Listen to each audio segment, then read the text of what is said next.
Hello and welcome to another episode of the Endless Celts Podcast. Today is Friday the 30th of May and we've got myself, we've got James in the house and we've got McGinty who's trying to storm the gates here. Welcome. Back out again. Get chucked back out. James, no seen you in a while, almost forgot what you look like. How are you? How's life treating you? What's been happening? Aye, all good, mate. I think I'm maybe just about earned my annoyance for the cup final last week, but lad, as I say, I think I said it last time I was on. I know it feels as if it's been ages for I've been on. So aye, good to get back on and get a wee review of the season in its entirety on the go. Excellent, and I love the top that you've got. I was like late to the show and buying one of those whenever it came out, and then I realised it was limited edition, and then I kind of got panicked, and eventually I managed to get one on eBay. But it's a built up over top. McGinty, loving your Christmas T-shirt. Right, thank you. How are you? Not bad. Had to do a reboot of the system there. Don't know what was going on, but headphones now work and I've got good volume. It doesn't sound like I'm listening to you down a far tunnel. But yeah, all good. Excellent. Well, pleased that you could join us and you can get over your technical issues. So from the people in the comments, we've got Scott Howe, and yes, in true fashion, we are a little bit late than the 8:30 promised time, but I hope you're doing well, Scott. And we've got P. McLaughlin in the house, evening guys, and Jamie Brown. Hail troops. Hope you are all doing well. Get your comments coming in. And it's another podcast for us to talk about Celtic. Now, I have not actually had a chance really to talk to anybody about the cup final. I was abroad in Turkey. Managed to find a Celtic bar, as you do when you're abroad. Managed to see the Celtic and St Mirren game, the final game of the league campaign, and saw James Forrest get his goal, which was a poetic fitting right at the end, despite it was a kind of a boring, turgid game. And then, of course, a week later, I saw in the same Irish bar in Turkey, I managed to see the cup final against Aberdeen. Didn't go the way that we hoped. So, James, going to kind of start with yourself. And it's kind of part of this episode tonight. We're just going to kind of talk about specific events over the season and how it kind of ties up as an overall review. But are you kind of glass half full or glass half empty in terms of the disappointment? Firstly, are you over it? And I guess if you're over it, you can probably still appreciate the overall success of the season. What's your feelings with it, mate? I think that's it. When you if you take that game in isolation, then you're raging. It's a lot of the same things that we've said time and time again, and it really did see again in the cup final. But when you take yourself away from that and you look at the season as a whole, double in the bag and actual tangible progress in Europe, then it's been a good season. If you got offered that at the start of it, you would have took it. Obviously, the way it ends is a kick in the bollocks, basically. On the game itself last week, I think that comment pretty much sums it up. We got what we deserved, and that was absolutely nothing. I think the team selection was questionable, especially as you referenced there, the kind of turgid game we've seen for Trophy Day against St Mirren, to then start that same 11 again in the cup final, especially when you consider when we went up to Pittodrie, and basically played the reserves, and we were really, really good that night. Albeit Aberdeen, I know, changed their formation for the final, but there's a few players in the team that I thought should have got the nod, and it's not even with benefit of hindsight. Guys like Mike Nawrocki, I think he should have played. James Forrest, I think, should have started as well. And those that kind of started in his place, Scales and tough to say Kuhn as well, didn't really cover themselves in any glory during the game. So, frustrations there in the sense that, and again, it's the same old that we seem to say when we when we kind of have these games, but we maybe don't perform or we don't get a result, and it's the horseshoe passing, sideways and backwards, no real creativity, and kind of just questionable at the back when teams really kind of have a go at us. So, on the game itself, really frustrating. But as I say, when you take a deep breath and you take a step back and you look at the season as a whole, then you've got to be you've got to be happy with it. That's true. And as P. McLaughlin says here, kind of tying in with the sentiment for James there, still slightly annoyed, but I felt a million times past. McGinty, obviously, me and you're a little bit older than little James here. We remember the night. So whenever you're talking about disappointments, that it was like year in, year out with disappointments in that decade alone. So again, kind of, we're going to talk about the game itself, the final, but just to kind of tie it in with the overall kind of anticlimax of the season. But despite that, there's been a lot of success.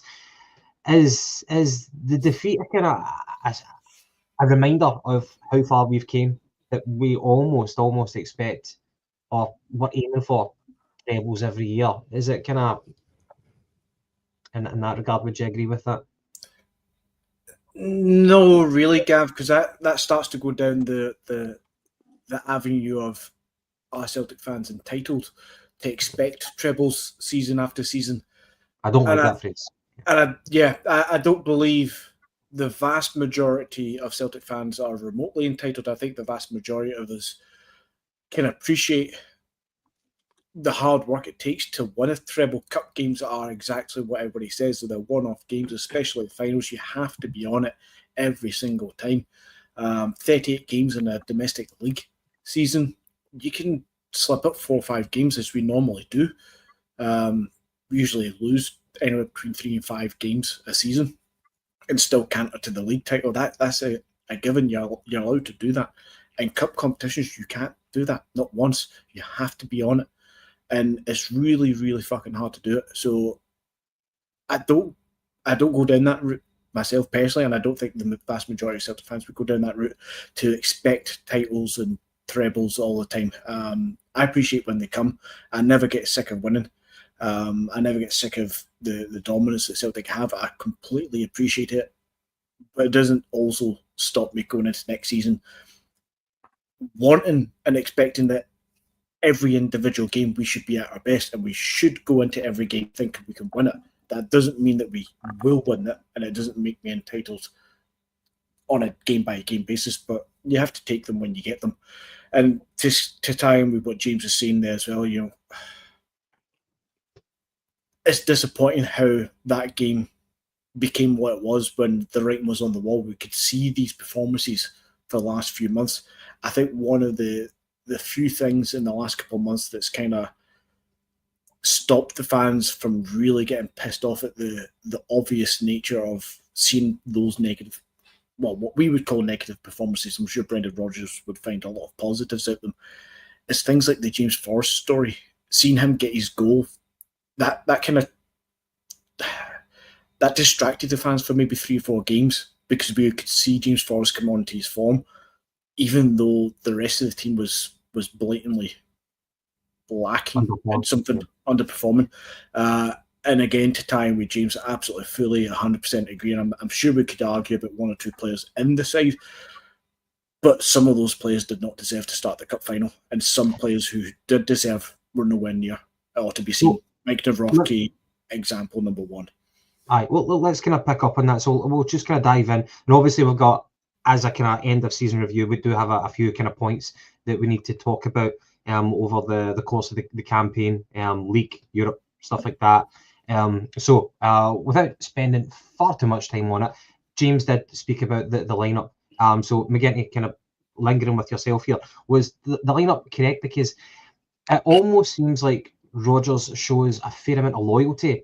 On one hand, I hear that he can be a ruthless guy, but whenever I look at the lineup for it, it was just like his favourites, albeit like people like Rio Hatati's injured, he can't play him, so he has to play Bernardo the next in line. But it almost feels like the fact that like Kuhn, for example, started whenever James Forrest is a man in form, it seemed like loyalty, like Kuhn kind of did more in the league campaign, so hence I'm going to play him in the cup final. But whereas this is a one-off game that we need to win, so don't play the man who's not in form, play Forrest. I was confused at that. James was talking about centre-back. Nawrocki had been acquitting himself quite well in the past few games. why not throw him in as well? And maybe it's even fair to have a conversation about Kasper Schmeichel or Sinisalo. So what was your thoughts on Brendan Rodgers' approach to the lineup? Was it too sentimental? I don't know. I was all about to go in with the whole he's got his favourites and he's got his, for lack of a better term, his ego, where he wants to stick to what he wants, be that right or wrong. And you can see that when it comes to Scales and Trusty. You can see it when it comes to Adam Ida up front, pushing Maeda out left. That's never worked. I don't recall one game this season, and I don't want this to be an Adam Ida bash because, as I said to Franny last week as well, about it, 20 goals a season for a backup striker. Ignore his price tag. That's a great return from Adam Ida. But he's never, for me, influenced a game. I don't remember a single game where he started that we've all went and thought, right, we're in this game, that we're going to bag 2, 3, 4, 5 goals here. We only get that sensation and that feeling when it's Maeda through the middle because everything just works so much better. The pace, the tempo, the focal point, whatever you want to call it just works better. So I was all ready to go in on Brendan Rodgers having his favourites, but then that doesn't compute in my head about the right wing position because you would think that James Forrest, the sentimental side of it, the favouritism, James Forrest would be that guy over Nicholas Kuhn. I don't see how that one fits mentally in my head for what I want to paint the picture of, so I'm not too sure. But I think it's clear to see that lineup on Saturday was wrong. I'm sure Brendan Rodgers will admit that somewhere, but that was a wrong lineup. He played players who weren't in form. He dropped players who were in form, and it's anybody guess why for some of them individually. And even Maeda, for example, since he came back, his head's all over the place right now because obviously his wife was expecting. I don't know what the situation is with that right now, if she has given birth, but he looked like he was running on empty. So equally, you could have played Kuhn on the right, dropped Maeda on the left, and played Forrest. But Maeda's been kind of running on empty as well. James, in terms of the cup final itself, you picked up about the lineup. Aberdeen, as you said, set up totally differently. We have been smashing them this season, and it's been a joy to watch. But they set up differently, and it's like we just never had any kind of lock pickers in the team. I think Hatate's absence was really, really glaring. But we were just kind of, as you said, doing the kind of horseshoe. The patterns of play were there, but we weren't fizzing the ball into people's feet, and it just looked like one game too far for us. What was your overall takeaway for the cup final, mate? I don't even know if, in my opinion, I don't even know. I know people have said about Hatate making a difference, but I think we've seen that performance a few times this season with Hatate in the team as well. But I honestly just think it kind of come down to basically the style of play, and we've spoken about it on here before. There is a blueprint to play against Celtic, and would they struggle when it's a kind of half decent side? Would they kind of struggle to break it down? And I think that probably ties in with what McGinty's saying about Ida as well. Like, you'd be forgiven for thinking Ida didn't start the cup final. It was that anonymous in the game, but I think a lot of that comes down to the service it was getting, because the service was pretty much non-existent, and I don't think he does any use really when he has to kind of drop in and make the play himself. Maeda's maybe got a wee bit more of the kind of unpredictability about him, that he can maybe make something happen. But as you say, he was running in fumes the last kind of few weeks of the season. But no, the concerns that we've kind of highlighted all season, they were there. If I'm being nitpicky, I think you could go back to January as well. The fact that we didn't replace Kyogo, and again, this isn't with the benefit of hindsight, it's stuff that was said at the time. We didn't have an option after the bench. I mean, you're getting into extra time, looking to win the cup final. You've got Johnny Kenny up front, and then a midfield three, McGregor, Luke McCowan, and Greg Taylor.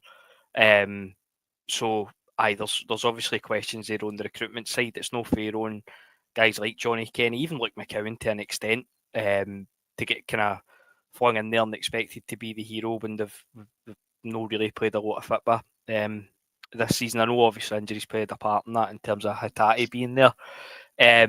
But no, look, as I said, you're kind of in a bit of a bummer because obviously it's the last game of the season and it's how it ends and stuff like that. But yeah, you take a step back and you look at it. Look, absolutely, there is some question marks that need to be answered. There is arguably some cause for concerns, which I'm sure we'll come on to discuss in terms of recruitment side there, and obviously potentially players leaving as well. And I think the cup final maybe kind of showed that our squad depth isn't probably where we thought it was or where we've been told it was.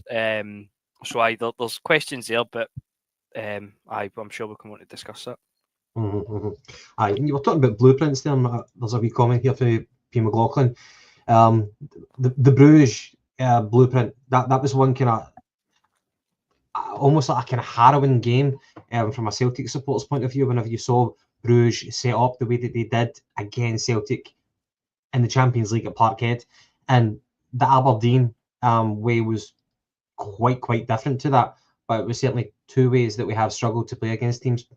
I thought that Hampden being the bigger park, or seemingly bigger park, then it would expose more gaps, even if they did set up defensively. But by God, we really struggled with them. McGinty, kind of coming to yourself, one thing we should probably acknowledge, Cal McGregor, up until that game, he'd never lost in a cup final. So he was almost like this invincible man, this like brilliant record. And even Brendan Rodgers, he's kind of carried this aura in domestic tournaments.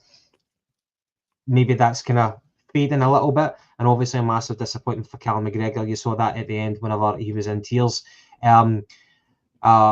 Maybe contrary to people like Aidan McGeady, I don't mind people crying in football, you know what I mean? We're all humans. It is an emotional game, and it means so much to the players and to the fans. Yeah, you're a professional footballer at the end of the day, but you can tell how much it meant to McGregor. He carries the team on his shoulder sometimes in games. He is the man who makes us tick, and felt bad for the guy. But the greatest players in the world miss penalties, and McGregor's no different to them. So shit happens in football. It's just one he's going to have to take on the chin, and he said that he'll try and make it up next season. So just a kind of comment about McGregor, what your thoughts were on him, and what have we learnt in defeat? I think he shouldn't be too hard on himself, to be honest. As you said, the best players can miss. I can only imagine the feelings he must have been going through when he missed it, and then he had to watch the next four. And then Alistair Johnston as well. He would have been feeling just as bad, probably, as Callum McGregor, knowing that they couldn't help each other out, sort of thing. There's always that kind of which ones, for lack of a better term, let down the club more. But I don't think either of them have. Both of them are solid professionals. They give their all, especially Callum McGregor. He's done so much for the club as a player and then as a captain as well. I can't be too harsh on him for missing the penalty. Obviously, go back to the game, we could be very critical of the performances overall. But for the captain, for McGregor, if he wants to have a cry for him feeling like he's let down his teammates and the fans, for the fact that that's not to be entitled about it, the first cup final that he's lost, then yeah, it's going to be an emotional thing. Yeah, I'm with you, Gavin. I don't see the issue about that. Somebody having a wee tear in the eye or whatever it is. Maybe it's a reality check that some of them need. Not that I'm saying that the players are entitled themselves or they need to be brought back down to earth, sort of thing, but maybe that is just a small reality check that tells them this isn't as easy as we all keep getting told it is. We all know we need to work hard for this. Players especially, obviously. And maybe that's just a little thing that they need for next season to kick themselves on and go, right, something really wasn't right for quite a while. That result, as we've all said in the comments in here tonight and on various other social medias, that performance and that result was on the cards for not just that one game, for a good few months. So let's hope Cal McGregor and the rest of them use that to their advantage going into the new season. James, see, kind of maybe last kind of question about the cup final itself. Do you think there was any players within our squad that just expected us to win? And kind of the overall question I wanted to kind of let through at you was, do we have enough characters in our squad? No, I don't think so. Amongst other things, that's probably one of them. I mean, Outway, McGregor obviously captains in a different way for Scott Brown did. He's probably a bit of a quieter character. But I mean, you're looking at him, and probably Greg Taylor, for all his faults, could fill that role. Maybe Alistair Johnson as well for outside looking in. But I think apart from that, you're not looking at very much at all. And it's I mean, it's a relatively young squad when you think through the side. So it's probably something that we'll need to look at. I say need to look at, we don't really. You just want to look at the player and get a decent player in. But obviously, if they've got leadership qualities, then it can't be a bad thing. But in terms of what you were saying about McGregor, I mean, you get the piss took at you for greeting. We done it when it was Ryan Jack. It happens, but you understand it's just because they care, really. I mean, to be fair to him, I was fucking bored to tears watching 120 minutes. So there's no argument for me. But when it went to penalties as well, I actually think I put in the group chat before it. I was like, this isn't happening. We've used up all luck on penalties. When you think back to the cup final and then Aberdeen last year, and the fact it was up to Celtic end, I know I didn't like that, as weird as it is. I think even gone as far back as the Dundee United game when it was Boric and Zaluska taking the penalties, they've all been up the Rangers end. So as soon as it came at full time and extra time, I was kind of resigned to the fact. But look, I suppose if you're going to kind of turn a negative into a positive, it's probably, but definitely has further highlighted where we need to improve and what steps we need to take to get there. So it could be, in the long term, a wee kind of reality check, which will spring us into gear in the summer, hopefully, and we can kick on again next year. Well, kind of way balance up the mood of the podcast. Obviously, we're talking about a difficult cup final defeat, and Callum McGregor obviously in tears. But moving on from there, just a kind of current bit of news that broke a few hours ago. Jeremy Frimpong, he has completed his move to Liverpool. I think it was £29.5 million. So obviously Celtic inserted the 30% clause for profit, and that has bagged us apparently £5.5 million. So that is a fantastic little earner. I don't know who we're going to give the credit to that to, but it's a great piece of business for Celtic. It just adds more to the coffers, and obviously I want to see Frimpong doing well. McGinty, out of curiosity, who would you rather have as a fullback, Kieran Tierney or Frimpong? Both. Kieran Tierney fully fit. Both, one on the left, one on the right. No, Kieran Tierney. I think defensively, Kieran Tierney could do more than Frimpong. Attacking wise, Frimpong could probably do a wee bit more than Kieran Tierney, so they kind of maybe balance themselves out. But first and foremost, for me, a fullback's a defender. I know the modern day fullback likes to get the overlap in. They like to get forward and be more of a winger at times, but fundamentally, to me, I still need my fullbacks to defend. So give me a Kieran Tierney over a Frimpong all day long. An old-fashioned man, hardened from the 90s, aye. And obviously James, he'll be preferring Frimpong, no doubt. Modern thinker. So I want to kind of talk about some of the positives of this season, because it is kind of end of season review, and one of the positives undoubtedly was the Champions League campaign. James did say whenever he was speaking earlier on that we have made strides in the Champions League, and I think even if we were to somehow sustain what we did this time going into the next season, I would be not dissatisfied with that, because compared to the previous format of the Champions League, before the group stage was even done, you know where we were heading, either third or fourth, most notably fourth in the past few years. But what we've achieved so far this season, I think we got a lot of plaudits, and I think everybody was kind of in harmony, the players, the manager, and the fans. So obviously it kind of came crashing to heads whenever we visited Germany for the second leg against Bayern Munich, and we put in a terrific performance, only to get it our hopes dashed right at the very, very end whenever there was a goal just kicked over the line. It was horrible to watch, but I think we were all proud of the boys.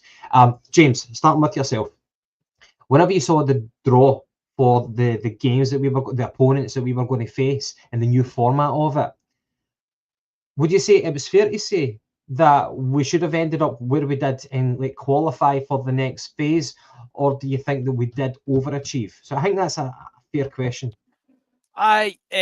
Look, see, when it comes to Celtic in Europe, I think if recent years have taught us anything, then you shouldn't be banking anything. You shouldn't really be expecting anything.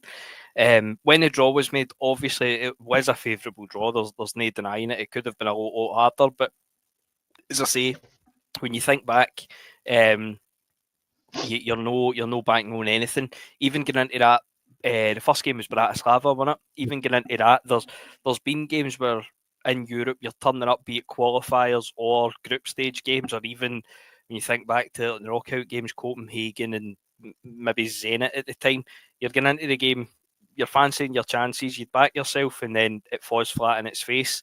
So when we went into that Bratislava game, albeit against the lowest ranked team probably in the competition, when we came out that game with the result that we got and the performance that we put in, I'm like, right, obviously a great start, there is hope here. And we kind of kicked on. There were obviously a couple of disappointing results, namely Dortmund and then the Dinamo Zagreb game. But we got the job done. I know when we got the kind of early victories in, there was people talking about going straight through to the last 16, finishing the top 10 or top 12, whatever it is, which I always felt was a wee bit pie in the sky. So no, I was absolutely happy getting into it. I didn't expect anything, to be honest. As I say, just based off recent history, but no, it was a good campaign, and I was happy to get into the playoff round. And I'm no one for celebrating defeats. God knows I've been on about that Real Madrid game at Parkhead for long enough when people kind of look back on it fondly. But as you say, that night, you were absolutely gutted, but you couldn't have been any prouder. It was a brilliant performance, and it capped off a great campaign.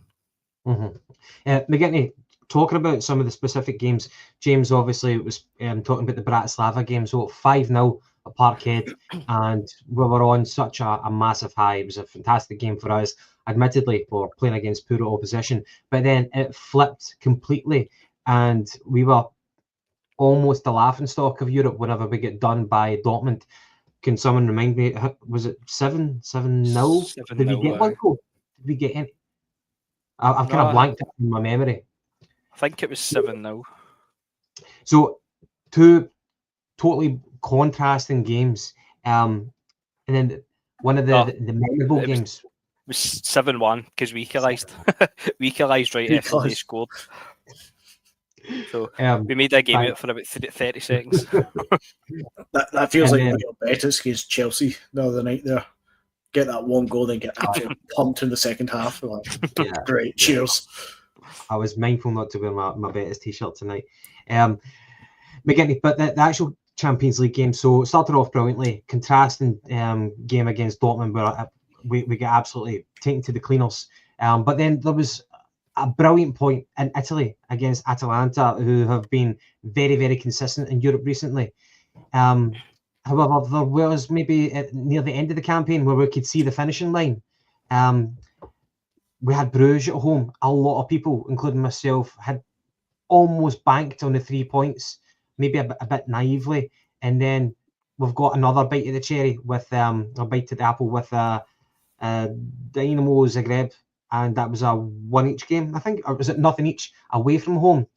And that was two brilliant opportunities that we had missed. A lot of people were hoping that we would have taken 6 points from them. And then the final game against Young Boys, where I think it was a really, really tense, nervy game, but we managed to eke out a 1-0 win. We got there in the end. It was certainly a favourable draw, but James spoke about it. Sometimes we have shat the bed in the past in Europe, and we're the architects of our own downfall. So I wanted to ask you, what was the difference maker this time in the Champions League? Was it the team? Was it Brendan Rodgers kind of just calm and everything, and people kind of following his tune. Was there any particular specific thing that sticks out at you that allowed us to actually get over the line this time in Europe? I think it's a wee combination of everything. And to go back to what you were saying at the very start, Gavin, I've quite liked this new format. There's one thing that I don't like about it, which is the fact that we can't ever now drop down into the Europa. And to be brutally honest, in current times and the foreseeable future, Celtic are never going to win the Champions League without some hell of a masterstroke of luck in our favour.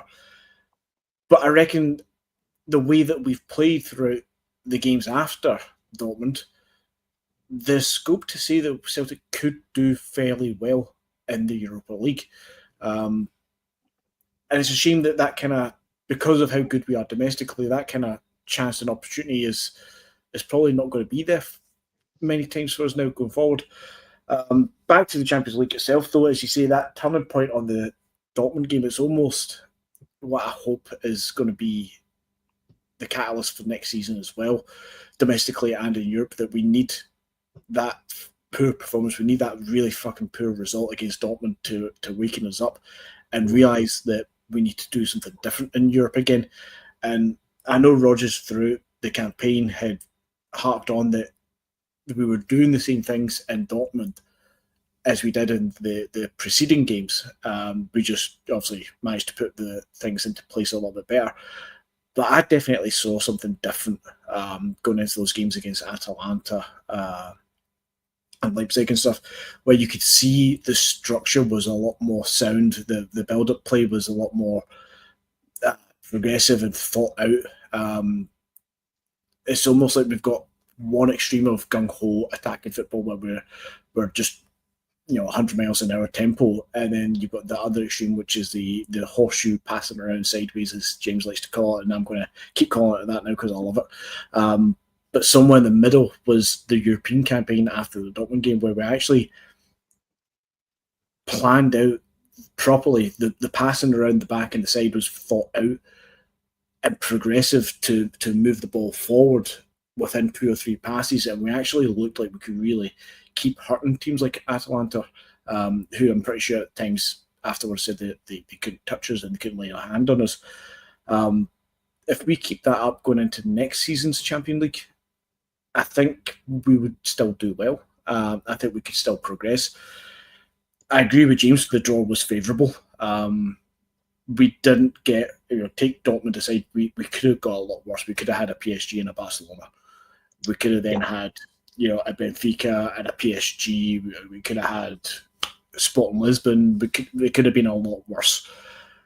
But I think you take that luck in the draw. And Can I ask you? I just totally forgot the victory against Leipzig at home 3-1. Was that the game of the campaign for us? What was your most memorable game, the best that Celtic played in that campaign? It's either that or the Atalanta one, but probably Leipzig for the result, surely. But as you're saying, that even in the last 2 games, Gavin, see, even if we took 4 points from those last 2 games, 4 points more, that would have been us up there. The same amount of points as Aston Villa, who were the last team to go through as automatic progression. Atalanta, funnily enough, with 15 were the first team into the playoff round sort of thing in 9th place. That's the kind of level we're kind of borderline on, where the results did just go away. Maybe if we had 1 or 2 extra quality, but we could see things over the line. And I've said before on this podcast and previously on other podcasts as well, and forever harking on about it in group chats and on social media. And this is one of the things I like about the Champions League now, is I like to see Europe as a league system in my head, where previously, when it's the groups and the pots, you would say that Celtic were pot 4, we were in the bottom divisions sort of thing. Whereas I look at this now and say, right, Celtic finished 21st with 12 points. To get to 8th place was only another 4 points. That's where I want the club to focus our attention on building our league form in the Champions League. Like, so we're 21st now. Let's progress into the top 15. Let's progress into the top 10 if we can, and build for that, rather than building on, or rather stagnating domestically and thinking we'll see what happens in the Champions League later on. Let's now look at the league table in the Champions League and start making inroads, because the teams around us who have a point or 2 points more is, Benfica, PSV, even, Milan there. I know they're so much better than us, but Sporting Lisbon just behind us. That's round about where we are. Let's start building so we can slightly be better than them and build and build and build. And again, I'll go back to, I don't expect us to win the Champions League anytime in the near future, if ever. Again, the gulf is just far too vast, but at least we can tangibly now look at a league table and try and build on it. Yeah. Well, it would certainly be nice if we had the comfort of a plan about progressively getting better year in, year out. It's probably not Celtic's way because we are too fixated domestically. But I share your ambition, McGinty. James, kind of lingering on the Champions League thing. So we are now seeded for the draw after Rijeka. They won the Croatian league.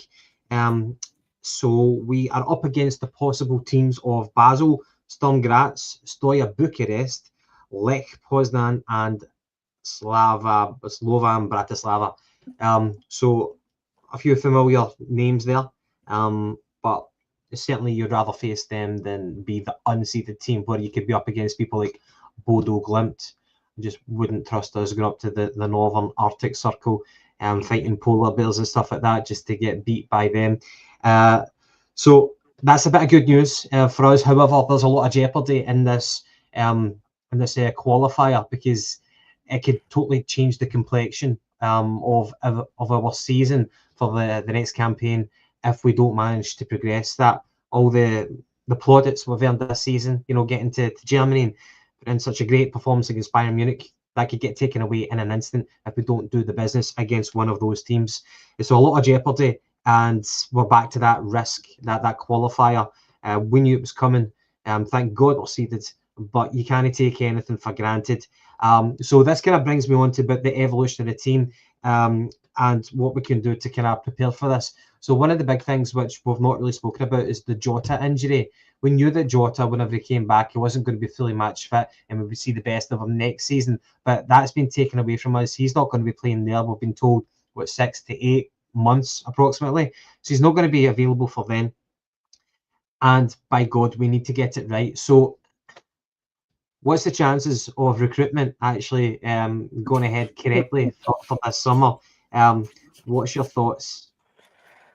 See, that's where the kind of nervousness, if you like, comes in for me. And again, this is all stuff I've said before. It's no kind of looking back in hindsight and things like that. It is when Rodgers first came in for his second spell, my main concern was surrounding recruitment. If you look at his first spell, the bulky success was done with Ronnie Dyler's signing plus Scott Sinclair, who obviously already knew for Swansea, and it's probably pretty similar this time around. Engels has played a lot of football, but look, I like Engels as well, but again, as we've said before, probably at this moment in time doesn't represent value for money. The same goes for Trusty and Ida as well. So that's where the questions lie for me, but I don't think we can use that as an excuse not to spend money. I think we still have to back the manager. If you back the manager and he gets it wrong, then it's the manager that will carry the can for it. But there is glaringly obvious positions in there, which again, midfield we've discussed at length. Striker, I think, should have been dealt with in January. We're obviously going to need to be looking for a backup left back now if Greg Taylor's away. Well, Greg Taylor is away. And I think I've just got a fucking hit out against Tony Ralston, but I'd like a right back in there as well. I just don't really rate Tony Ralston. So, and then that's before you even think a player's leaving. I think that Hatate will probably be away. I've seen a bit of talk surrounding Maida. I think Maida will stay for at least another season. I think he'll be here. Nicholas Kuhn, after last week, I'd probably pack his bags and drive into the airport myself. But we're going to need creativity, and we need somebody in there to kind of solidify us in the middle of the park as well. And I know we keep harking back to it, but it was seen again in the cup final. As soon as a midfielder loses the ball, the opposition are essentially through against their centre backs and goalie because everybody else is further up the park, and we need somebody in there just to sit and just kick anything that's coming like that. And it's cost us. It's cost us sometimes. It cost us obviously last week, but just in performances throughout the season, there's been a few questionable ones in there. I think off the top of my head, the only performance that I can actually think where we didn't get a result and you came away from it going, do you know what, we were actually really unlucky there, was St Johnstone up at Perth, when we could have probably took 10 or 15 after them, but we didn't. So I'm kind of going off on a tangent there, but no, in terms of the recruitment, there's definite positions that need sorted. I think we would all probably agree on what the positions are, but that is the worry, just based off Rodgers' kind of previous recruitment, not even just at Celtic, but his full career. That's probably his weak point. Well, certainly a good point that you made, McGinty. Talking about James's comments there, whenever Brendan Rodgers came in the first time, he was the beneficiary of a lot of players from Ronnie Dyla and players that he knew, like Scott Sinclair. And then fast forward it now to second tenure, and you could probably still fairly and accurately say that he is the beneficiary of Ange's team, the Japanese contingent. And I don't think that we have effectively freshened things up right now. But Ange had 2 seasons with us. This is now the end of Brendan's second season as well. So time is ticking on, and we've not really changed things up enough. We've brought in some players, but Ida, Engels, Bernardo, people like that, trying to find a partner for Vickers. I think effectively we have replaced a goalkeeper in Joe Hart for Kasper Schmeichel now. I think we've ticked that box. But there has to be an evolution of the playing squad, and I think that we're not moving in the right direction. We're not recognising that we need to be more diligent in this. So my point is the success that we're getting right now is still primarily from Ange's team.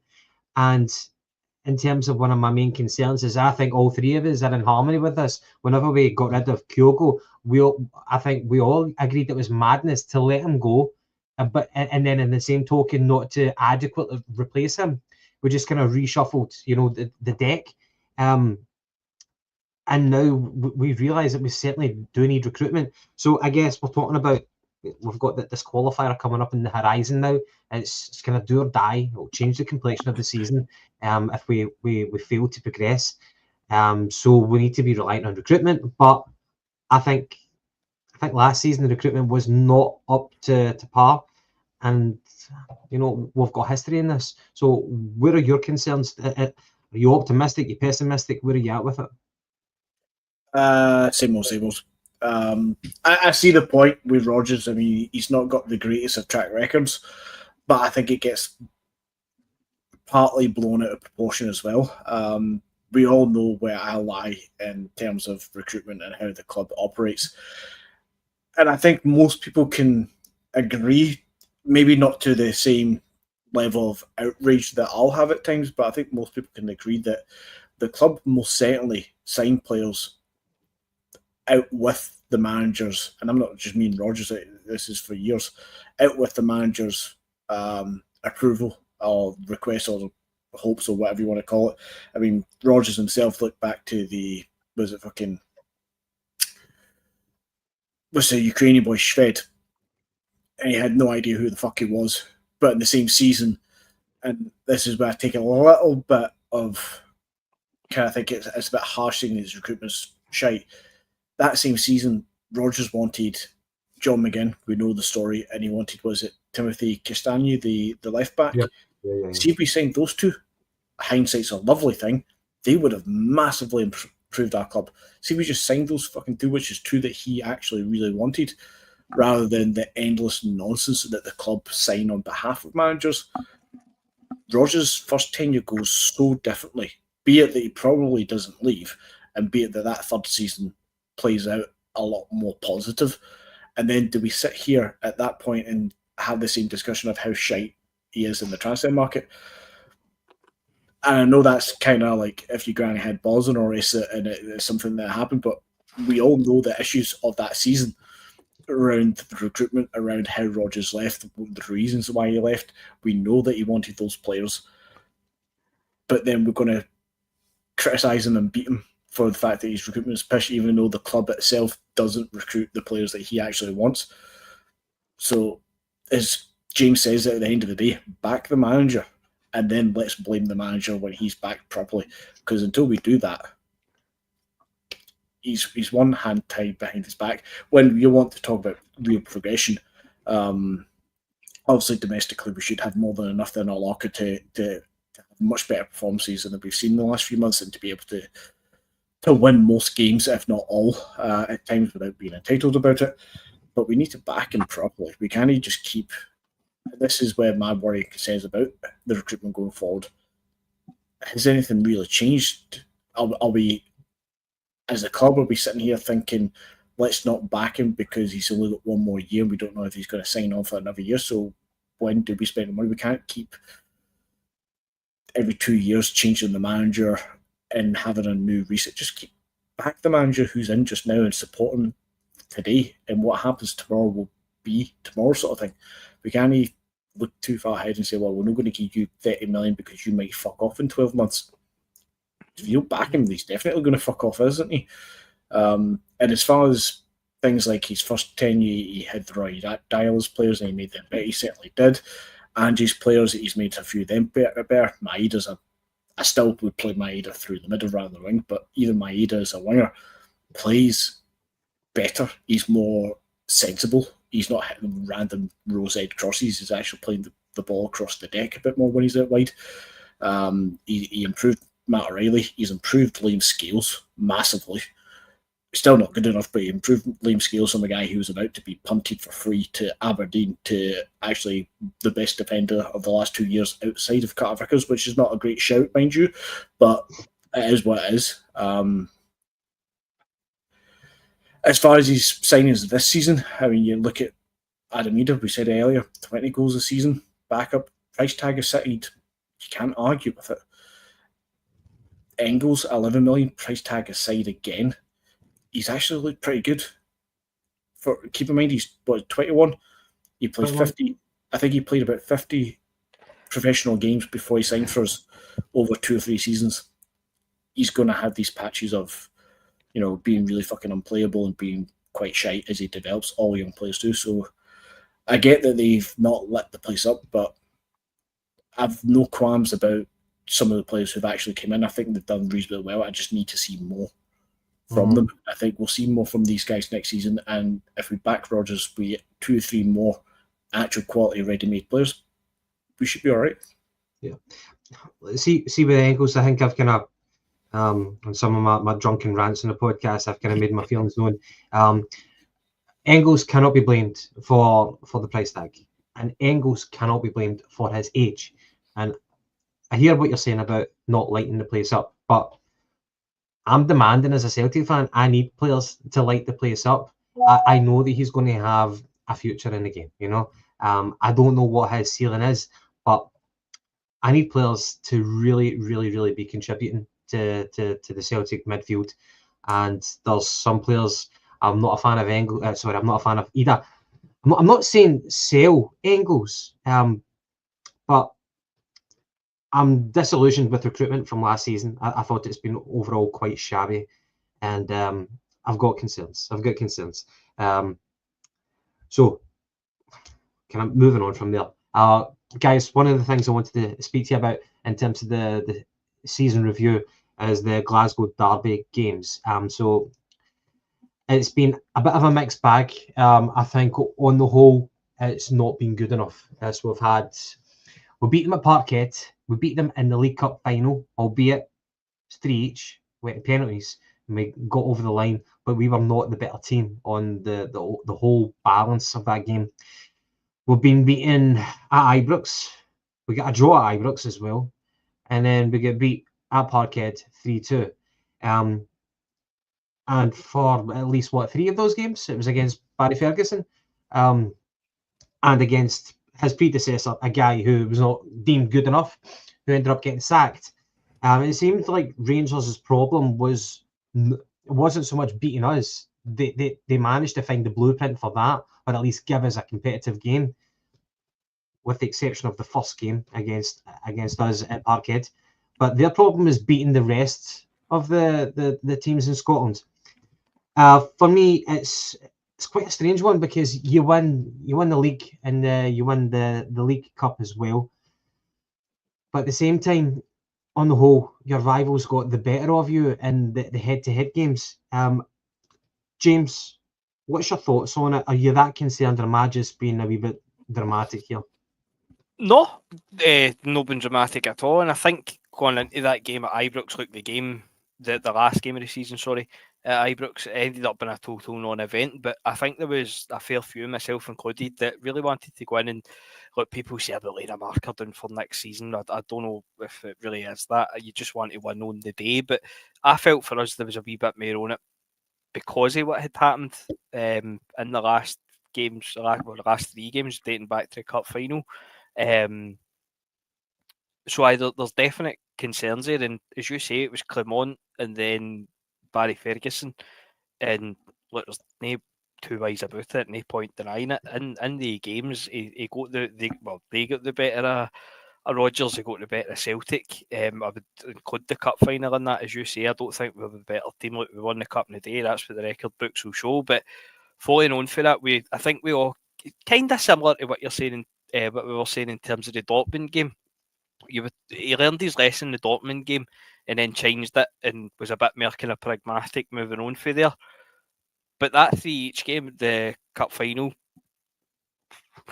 that kind of set alarm bells ringing. And then when we went to the game at Ibrox, we pretty much just done exactly the same thing. And obviously everything else that comes out with the game being at Ibrox, and obviously they've got a full house, and they're kind of maybe a wee bit more expectation on them. And they ran all the tappies. The game at Parkhead, the 3-2 game, the first off we were absolutely non-existent. The second off we kind of come back into it, and then we lose a goal at the end, which cost us the game. So, and as I say, the 1-each game, the last game of the season, was really a total non-event, but there was still the same warning signs that we'd seen dating back to the cup final. And I do think some of that is down to the players available. We don't have that kind of big monster, the Wanyama type, as we so often say. We've not said that yet, so we may as well get that in. But we've not got that type. So the midfield, I think there's only so much you can do with it. And I keep hearing people saying that Adam Idah fails the eye test, but I think that's just a kind of new modern way of saying he looks shite, if we're being truthful about it. His stats, obviously, are decent. It is a weird one, because there's games like the cup final where he can be totally non-existent and then he can score. And if you're a striker, no, you're doing the scoring. I'll take that all day long. But it's the games, obviously, where he doesn't score. He's just an empty jersey, as we've seen last week. I wouldn't say he's shite, no, or a donkey or anything like that. Can I ask you, see, if you put in Johnny Kenny next season and you gave him the same amount of game time as what Adam Idah has received this season, do you think the numbers that Adam Idah bagged this season compared to what Johnny Kenny could get next season, if he gets the same amount of exposure, do you think it'd be a massive difference? I just think that even as a mediocre striker, with the service that you generally get with Celtic domestically, the amount of possession that we get, chances we create, I think you need to be putting in goals, bare minimum of what Adam Idah has contributed. I don't think he's went above and beyond what I would expect of a striker at Celtic. I think that's the bare minimum, and I think any average striker should be getting that. I think Simon Murray, if you put, the you know the guy, that's the guy. Yeah, Simon Murray. If he played there, I think he would get exactly the same as Adam Idah, if not more. No, I don't know about that, because I think in terms of numbers, if he's playing all the time, potentially. But I think when you look at it in terms of, I know we're slating Adam Idah's cup final performances, but he has had really good performances kind of littered in throughout the season. obviously going back to last season when he was on loan as well. But this season, I think back to his 2 goals down at Villa Park, albeit we lost the game. That's not Adam Ida's fault. I think back to even the Atlanta game. That was the one game where it was actually played as a target man day to hold up the ball, and I thought he'd done reasonably well, considering, in my opinion, that's not his style of play. A couple of goals at Ibrox, is obviously this season and last year. I just think if you put Johnny Kenny, and look, no harm to Johnny Kenny, but I think if you put him in the type of situations, then you're not getting the same results. And look, the flip side of that is, I know we're saying, similar to what we said for Engels, they're decent enough players if you take the price tag out the scenario, but when you're speaking directly about transfers and recruitment, it's probably no fair to take the price tags with it, because obviously it's a massive part of it. So, does Adam Ida look like a £9 million striker? Absolutely not. If we sold Adam Ida the Mora, would we recoup our money for him? Absolutely not, in my opinion. I don't think we would. I wanted us to sign Adam Ida because he was clearly the man that Rodgers wanted. And as we've discussed, as we've seen last time, he didn't get the players that he wanted. So go and get the players that he wants. And as I said earlier, if they prove themselves not to be good enough, and they're obviously decent fees and decent wages, then it will fall on the manager. That said, I would keep a hold of Adam Ida. I know there's people wanting rid of him. I'd keep a hold of him, but I wouldn't. I don't like the idea of going into next season is Adam Ida being your number 1 striker. I think we would need to go and get somebody in there, and that was what I thought would happen. I think I said at the start of the season when Ida was signed, I fancied Kyogo to keep the jersey for maybe a couple of months, and then Adam Ida would come in as a Rodgers man, so to speak, take the jersey off him and kick on. That didn't happen. Kyogo then goes in January, and you're thinking, right, well, this is Adam Ida's chance to obviously get the jerseys. The only kind of recognised out-and-out striker at the club. He's going to kick on the second half of the season.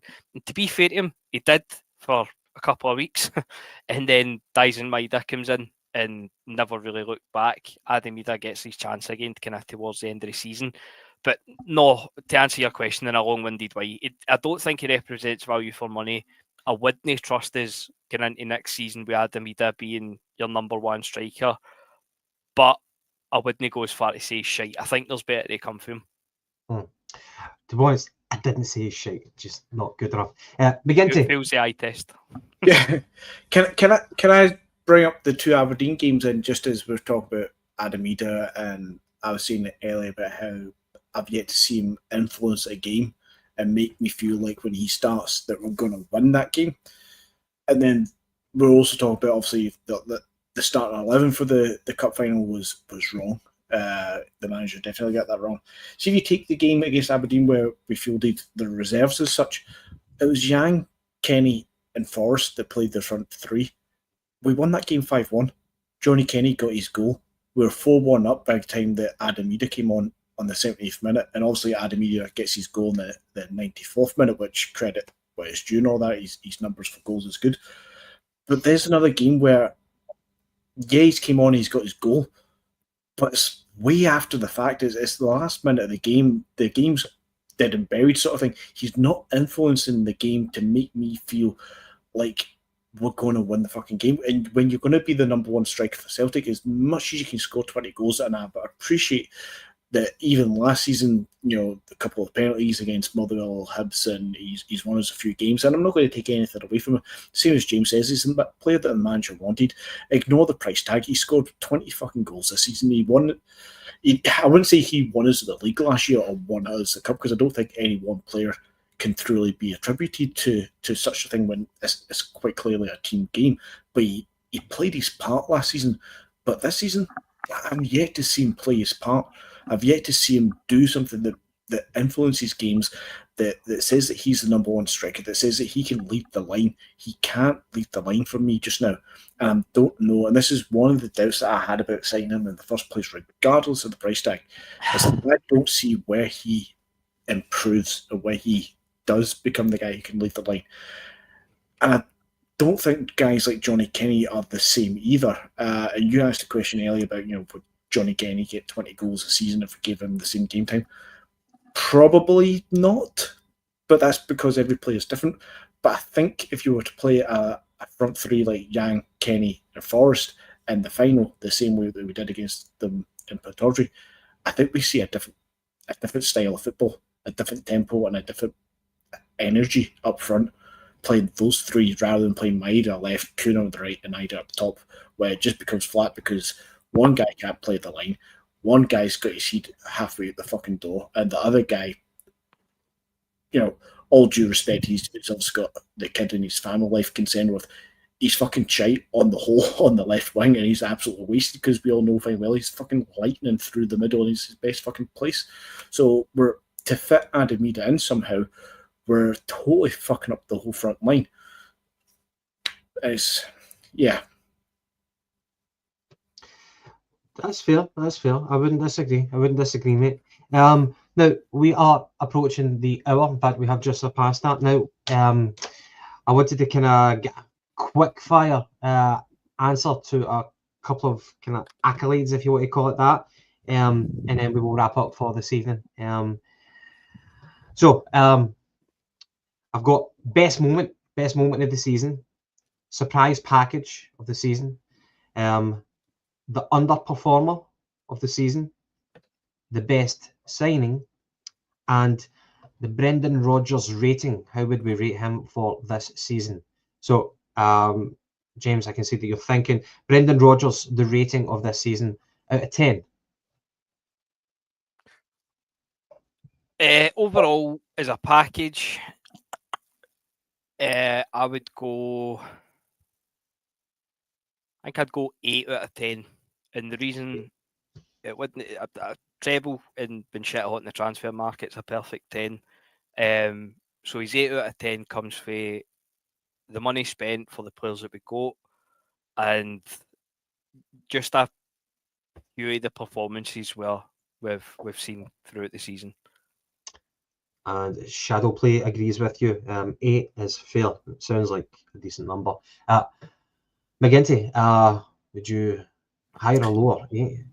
I was aiming for 7, but I wouldn't begrudge an 8. I think his Champions League campaign, the fact that he's able to change it proves that he can do something different at times, so he gets good marks for that. But the performances as a whole, especially second half of the season domestically, and as we said about the Rangers games as well, he's not, I don't know if it's that he's not learning, but he's not doing enough to change things, to improve the marks. I think 8 is quite high and quite good, but I think 7 might seem a bit low, so I wouldn't begrudge an 8 on him. Okay, fair dues. Best signing of the season, James?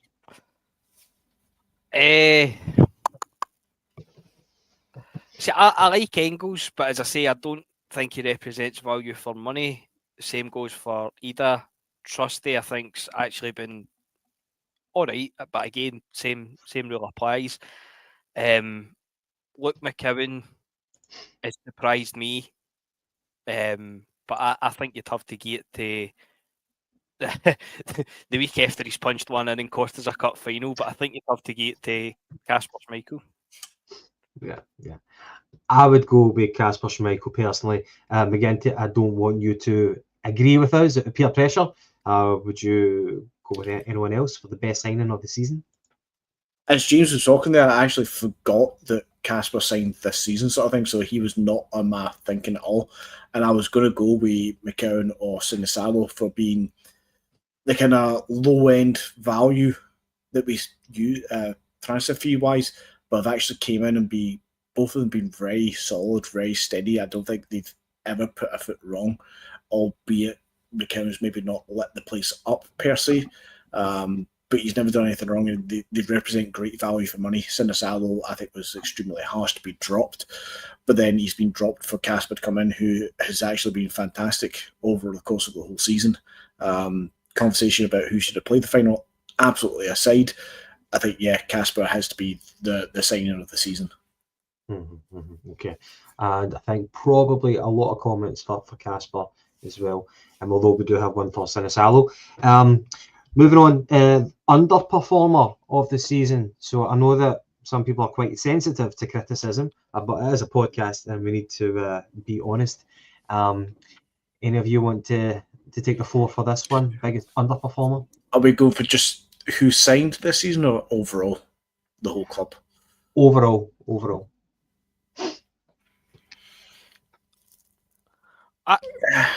I can't go. I'm going to sound negative as fuck because there's probably a couple that I don't think have hit the heights. I think you could, and this isn't saying they're bad players. It's not saying they've been bad this season. I think you could state a case that Kuhn definitely fell off. I think you could arguably state a case that Carter Vickers hasn't been as good as he's been in the previous seasons as well. Again, don't shoot me. That's not me saying he's shite. He's still our best centre half. I think I'd go for a wee curveball one, and I'll go for Bernardo because I actually think he's regressed. I don't think he's kicked on at all. The Portuguese captain. Portuguese under 21 captain. He'll get that move to Real Madrid in the summer now, surely. But I'd probably go him because, as I say, I honestly don't think he's kicked on. I don't think he's kicked on even a wee bit. I think he's went backwards, and it wasn't a signing. Kind of last season, I was always the same. He was there, but he's been here 2 years, and I still don't know what he's good at. He just kind of. How long was his injury this season? How long was the injury? Do you remember? It was a good few months anyway, when it must have been 2, 3, 4 months or something. It was a while. Yeah. But since he's came back into the team, it's not been happening for him at all. Nah, not at all. McGinty, as James says, I mean, there's a lot of players. In fact, you could probably argue 90% of the squad has underperformed to some degree. As you see, guys like Kuhn started the season very, very well, then dropped off. So has he underperformed? Has he just dropped off? Injuries have played a mad part to quite a few players. Hatate, Bernardo, Carter Vickers. They kind of has just seen a lot of players kind of just stale their way through the season almost. Bernardo's a great shout. We all expected him to kick on from last season and go up the level, and I think we're all now thinking the same going to be for Engels. Got that season under his belt. Next season should be better. But Bernardo gets that injury, and it just kind of sets him right back, and he's never to be seen again. I don't want to just side with Bernardo, so I'm going to try and pick somebody else. I'm going to say Trusty, because we know and seen in the Champions League that he can be a good player. But so many times domestically, he's just not been anywhere near it. And the amount of times, especially against that Dundee game, you saw him mentally get bullied so many times that he seems mentally weak at times. And I hate to say it because, again, Champions League, you've seen what he can do on the big stage. I think he's underwhelmed and let us down domestically at times where it's like, come on, fuck, you can do better than this. Yeah, we've got long memories in that game against Dundee. We'll stay there. And the fact that he was battling against a teenager, I think it was. It was a young boy who was getting the better of him. He was actually giving him verbals as well. It looked like he was getting into his head. Just, it's kind of difficult to shake that image. And there has been performances that he's thrown in throughout the season where at one point you're kind of gaining confidence in the player, and then he puts in a performance like that where you're like, I don't know what to expect from this player. And the fact that he was a $6 million signing and he's been dropped, and we've had this revolving carousel of Scales coming back in and then Nawrocki coming back in. We thought we'd never see Nawrocki again, but the search goes on for a partner for CCV, and then James obviously saying CCV's not even been that good this season. You're like, oh fuck, where are we going? So anyway, moving on from there. I think I'd probably go with Bernardo on that one as well with James. Who is your surprise package of the season? Can I just say I have loved watching Ricardo at the very, very tail end of the season, but it's not enough, so I can't really go for him as a surprise package. But I'm looking forward to seeing more of him next season. James, anyone in mind? The tap-in one for me is Luke McCowan. when Luke McCowan signed, I thought it was a totally pointless signing. Not in the sense that I thought he was a bad player, just that I didn't think he would ever play. And look, he's not played.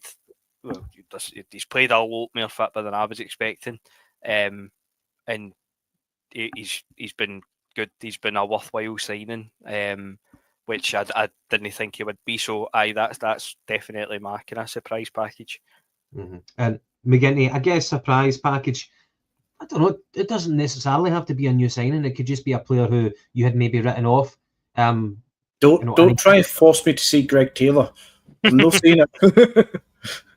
I'm not too sure who I'm thinking of right now. So as you're speaking, I'm going to try and. I'm going to side with Strangelove here and go with Sinisalo. I liked that we signed him in the first place, but I wasn't sure what to expect. Was it Exeter? He'd played it last season. Obviously, we got him from Aston Villa for that $1 million. It seemed a bit of a weird, odd deal. He was raved about quite a bit, but then they're selling him for such a cheap fee. I don't know if it was a compensation or something we paid. It was all a bit odd. And then we didn't see him much at all, but to see him come in the tail end of the season for 8 or 9 games there, I think he did himself very well. Didn't put much of a foot wrong. He seems quite assured, confident.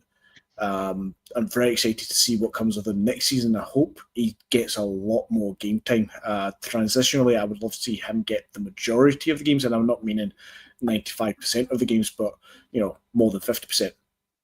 A literal majority would be nice. And see that transition from Cass, because I was quite surprised with how solid he seems to be. I'm excited to see more from him. Mm-hmm, mm-hmm. I guess I'd probably go for. I wasn't. James will know this one. I wasn't surprised at McCowan because I was all hoping he would actually do better, but he's been quite good for Celtic. Coming off the bench. So I wasn't surprised. I'll give you your due because we were on here and you were actually shouting at me that night, Gav. I was actually quite offended. No, I'll give you your due. You said all the way that he was a good player, and I feel those you were spot on. I wasn't trying to go for that angle, but thank you for indulging my ego there. But I would probably agree with McGinty there for Sinisalo because we've been hearing that he's been looking at Schmeichel, and he was going to be the future number one.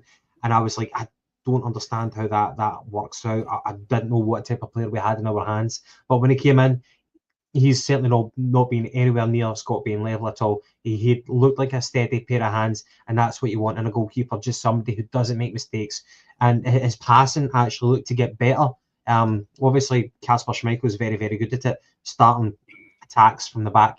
But Sinisalo, he knew that was what was expected of him, and he was trying it. And I felt the more games he was playing in, he was getting better at it. So I was really happy for him. And I get the kind of sense of injustice that some people feel that the fact that he was dropped as soon as Schmeichel was almost showing any kind of form of fitness. He was dropped very, very quickly. So I get that. So yeah, I would probably agree with McGinty for that surprise package. Now, best moment. I'm just going to give you 2 for myself because I'm being greedy here. The best actual moment was Jota's goal whenever he came back and when he made his kind of second debut. Just unbelievably happy. However, the best moment as a fan that I was at for the actual game was the Leipzig game. That just felt like, for some people, it felt like it was a game that was beyond us. 3 points that was beyond us to attain, and it looked like we had kind of turned a corner. I know that there were some people in the comments who said that Leipzig have been shite this season, but I guess me as a fan, up until that moment, I never knew. I just thought that this is a good caliber of opposition that we're going to be playing in Europe, and it's going to be very, very difficult to get something from them. But the fact that we were entertained to a brilliant 90 minutes at Parkhead, beating them 3-1, that was my favourite game. But the favourite small moment was Jota's goal.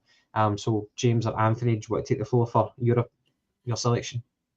I think you're probably spot on with that kind of moment of Jota scoring the arm up, the head down sort of thing.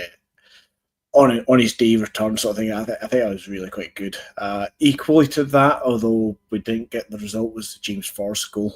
I think as fans we all absolutely adored and loved it. We built it up for a few weeks coming into it. It's just a shame that the result wasn't the win, but still it meant a lot to see it. And obviously, as you say, with that game, Champions League performances kind of getting the big win as such. But yeah, I'd stick with those three as kind of the big highlights. Best one with Queen's Park. James. Well, the two that sprung to my mind right away was James Forrest scoring. It was a nothing game. It was a boring game, and then it's probably the most I think that we've celebrated a goal in quite some time. But my other one was Maida's winning penalty in the League Cup final. Probably down to me being a doom and gloom merchant as well. I just never back us when it goes to penalties. And when I seen it was Maida, it was stepping up to take the potentially winning one. I've always got that thing in my head where anything that involves composure with Maida is no certainty. I'm like, he's going to end up taking into the wrong goals or something. When that went in the back of the net, that was probably my moment alongside James Forrest scoring his goal. Okay, and that sums that up. So, guys, next I've got a 20-question quiz. Go fuck yourself. I'm only joking. To the viewers, I promised McGinty it would only be an hour episode for tonight, and so I've managed to persuade them to stay on for an hour and 19 minutes. So well done. You were late at the start, so maybe I should add on another 5 minutes stoppage time. Can I just fling out a wee couple of questions here? One's just based off a comment I've seen. The first one, just a one-word answer. Adam Ida or O? Ida.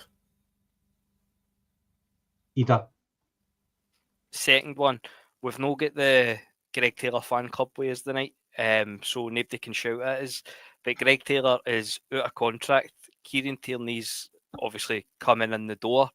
If news broke the Mora that Greg Taylor had signed a new contract with Celtic, would you be feeling good, bad, or indifferent?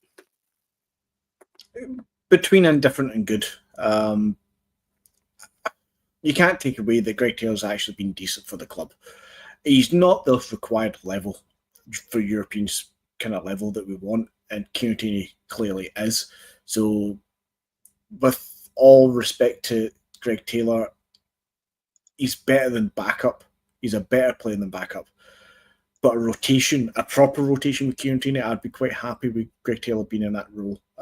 Was it 60 games a season? If Kieran Tierney was to play 35-40 and Greg Taylor was to play 20-25, I think that would be quite fair, and I'd be quite happy with that. What I would like to see about this point, though, on the left-back position, can we all appreciate that Bernabei and Alex Valle have been fucking done dirty by the club, and I would have taken either one of those as backup to Kieran Tierney, and I'm being deadly fucking serious when I say that.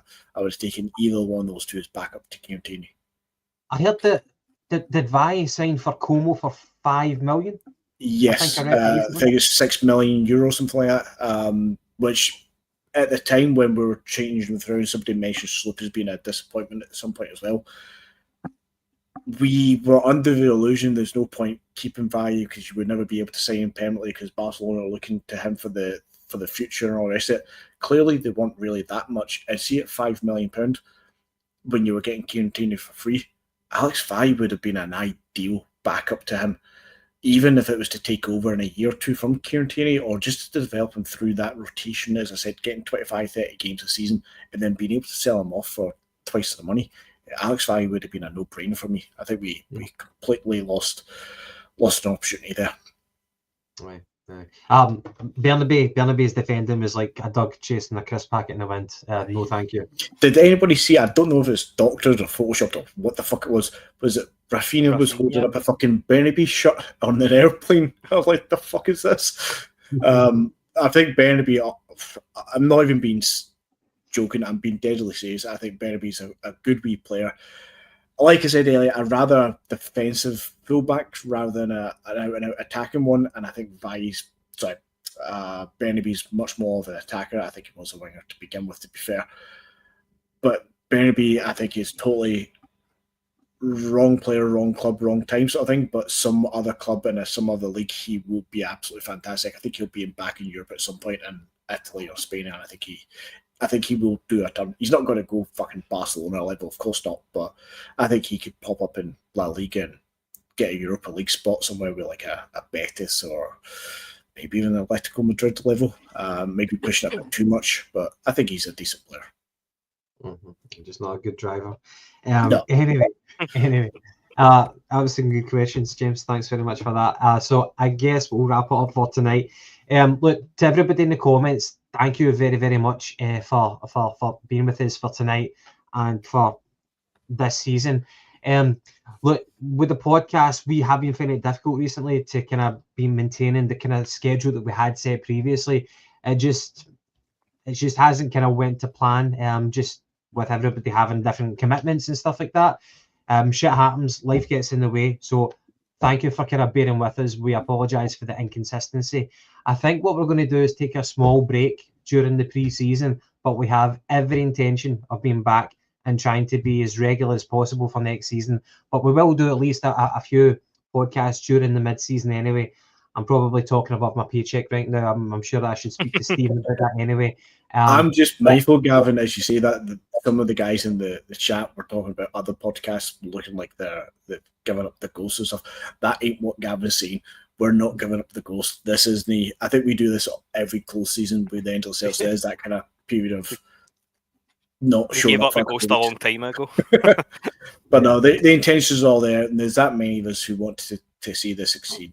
This is not going to be I don't imagine we're going to drop out here sort of thing. It's just we need to reschedule, regroup and reorganise where we're going with it, I think. Yeah, but absolutely next season we'll be back. The show goes on. Whether you think it's a good show or not, we will be back.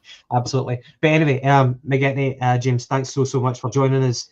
And everybody in the comments, thank you very much. I hope you enjoyed the pre-season, all those shit transfer rumours. That's the only kind of diet that you've got to sustain you over the summer months. But we'll be back. And I hope everybody enjoys the European Cup final tomorrow night. PSG probably will win it. Probably the deserving winners. But my Italian team is Inter Milan. So I won't be disappointed if Inter wins it. But probably just the best team in the night, as they say. Football's the winner. Right, so we'll end on that. Thanks very much. Good night. God bless. Bye-bye.